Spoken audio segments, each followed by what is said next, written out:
اگر آپ کو لگتا ہے کہ آپ جاگ رہے ہیں تو شاید یہی آپ کی سب سے گہری نیند ہے۔ آپ صبح اٹھتے ہیں، فون دیکھتے ہیں، جلدی میں تیار ہوتے ہیں، دن بھر کام کرتے ہیں، کبھی خوش ہوتے ہیں، کبھی پریشان ہوتے ہیں، رات کو تھک کر سو جاتے ہیں اور اگلے دن یہی سب دوبارہ شروع ہو جاتا ہے۔ لیکن کیا آپ نے کبھی خود سے یہ سوال پوچھا ہے؟ کیا میں واقعی زندگی جی رہا ہوں یا میں صرف ایک عادت بن چکا ہوں؟ اینتھنی ڈی میلو کہتے ہیں، دنیا کے زیادہ تر لوگ سوئے ہوئے جیتے ہیں اور سوئے ہوئے مر جاتے ہیں، اور سب سے خطرناک بات، انہیں کبھی پتہ ہی نہیں چلتا کہ وہ سو رہے ہیں۔ یہ کتاب آپ کو کامیابی نہیں سکھاتی، یہ آپ کو مثبت سوچنے کا سبق نہیں دیتی، یہ آپ کو امیر بننے کا فارمولا بھی نہیں دیتی۔ یہ کتاب صرف ایک چیز کرتی ہے، یہ آپ کو جگا دیتی ہے، اور جب انسان جاگ جاتا ہے تو وہ پہلی بار زندگی دیکھتا ہے۔ لیکن اس ویڈیو کے درمیان میں آپ کو ایک ایسا سادہ اصول ملے گا جسے اگر آپ سمجھ گئے تو آپ کی زندگی کی پریشانی آہستہ آہستہ ختم ہونے لگے گی۔ تو آئیے شروع کرتے ہیں۔ جاگنے کی شروعات۔ زیادہ تر لوگ سمجھتے ہیں کہ وہ آزاد ہیں، لیکن حقیقت یہ ہے وہ صرف رد عمل دے رہے ہوتے ہیں۔ کوئی کچھ کہتا ہے، آپ غصہ ہو جاتے ہیں، کوئی آپ کو نظر انداز کرتا ہے، آپ اداس ہو جاتے ہیں، کوئی تعریف کرتا ہے، آپ خوش ہو جاتے ہیں۔ کبھی غور کیا ہے یہ سب کون کنٹرول کر رہا ہے؟ اگر کوئی صرف ایک جملہ بول کر آپ کا موڈ خراب کر سکتا ہے تو کیا آپ واقعی آزاد ہیں؟ اینتھنی ڈی میلو کہتے ہیں، اگر آپ کے جذبات دوسروں کے ہاتھ میں ہیں تو آپ ابھی جاگے نہیں ہیں۔ آپ کا دماغ سالوں سے پروگرام کیا گیا ہے۔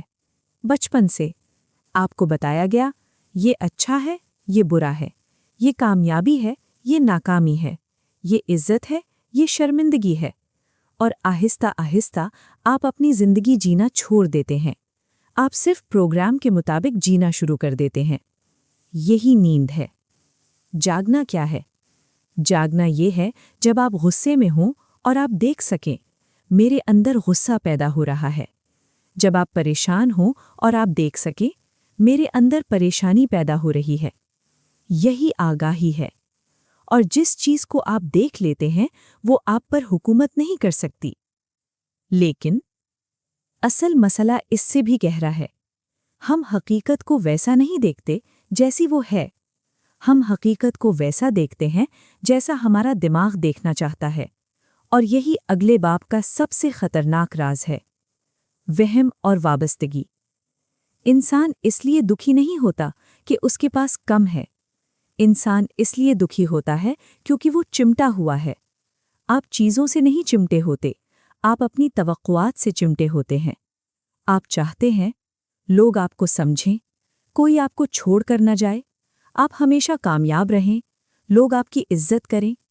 لیکن زندگی کسی کی توقع کے مطابق نہیں چلتی، اور جب زندگی آپ کی توقع کے مطابق نہیں چلتی، آپ دکھی ہو جاتے ہیں۔ مثال کے طور پر، آپ کسی سے محبت کرتے ہیں، لیکن اندر سے کہتے ہیں، یہ مجھے چھوڑ کر نہ جائے۔ یہ محبت نہیں، یہ وابستگی ہے۔ جہاں خوف ہے، وہاں محبت خالص نہیں رہتی۔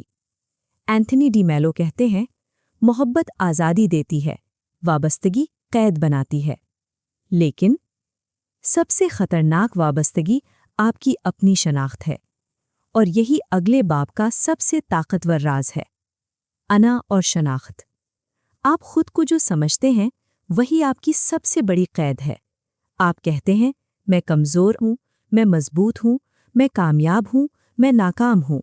یہ سب کہانیاں ہیں، حقیقت نہیں۔ جب کوئی آپ کی تنقید کرتا ہے، آپ کو تکلیف کیوں ہوتی ہے؟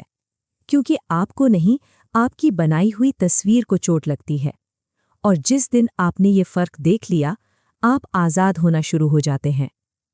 خوشی اور دکھ۔ زیادہ تر لوگ خوشی تلاش کرتے ہیں، لیکن اینتھنی ڈی میلو کہتے ہیں، دکھ زندگی سے نہیں آتا، دکھ مزاحمت سے آتا ہے۔ آپ کہتے ہیں، یہ نہیں ہونا چاہیے تھا، اور یہی جملہ دکھ پیدا کرتا ہے۔ اصل خوشی کیا ہے؟ اصل خوشی کسی چیز کو حاصل کرنا نہیں، اصل خوشی کسی چیز پر منحصر نہ ہونا ہے۔ محبت اور آزادی۔ زیادہ تر لوگ محبت کو قید بنا دیتے ہیں۔ آپ کہتے ہیں میں تم سے محبت کرتا ہوں، لیکن اندر سے چاہتے ہیں وہ صرف آپ کا رہے۔ یہ محبت نہیں، یہ وابستگی ہے۔ حقیقی محبت کیا ہے؟ حقیقی محبت آزادی دیتی ہے، اور صرف آزاد انسان سچی محبت کر سکتا ہے۔ اینتھنی ڈی میلو نے آپ کو کوئی نظریہ نہیں دیا، انہوں نے صرف ایک آئینہ دیا ہے۔ اس آئینے میں آپ نے دیکھا آپ کا دکھ باہر نہیں تھا، آپ کی آزادی کہیں گئی نہیں تھی، آپ بس سو رہے تھے۔ اب سوال یہ نہیں کہ آپ نے کیا سیکھا، سوال یہ ہے آپ کتنی نیند چھوڑنے کو تیار ہیں، کیونکہ جاگنا یہیں سے شروع ہوتا ہے۔